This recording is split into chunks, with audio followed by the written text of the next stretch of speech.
ఇదిగో ఒక చిన్న కథ ఎల్ఐసి యొక్క ప్రాముఖ్యతను వివరించడానికి. జీవన భద్రత.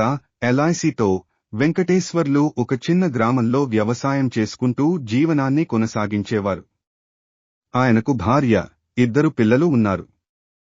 జీవితంలో ఎప్పుడైనా కష్టం వస్తే కుటుంబం ఎలా ఉంటుందో అనేది ఆయనకు ఎప్పుడూ ఆందోళనగా ఉండేది.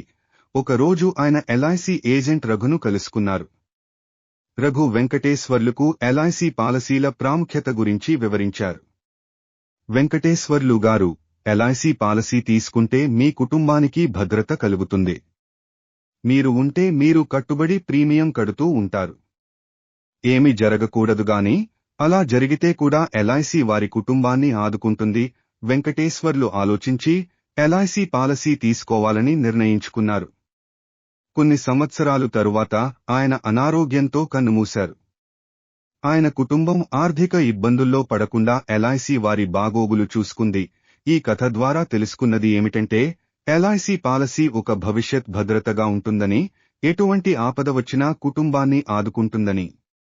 ఎల్ఐసితో భవిష్యత్ భద్రత, ఇదే జీవన భద్రత.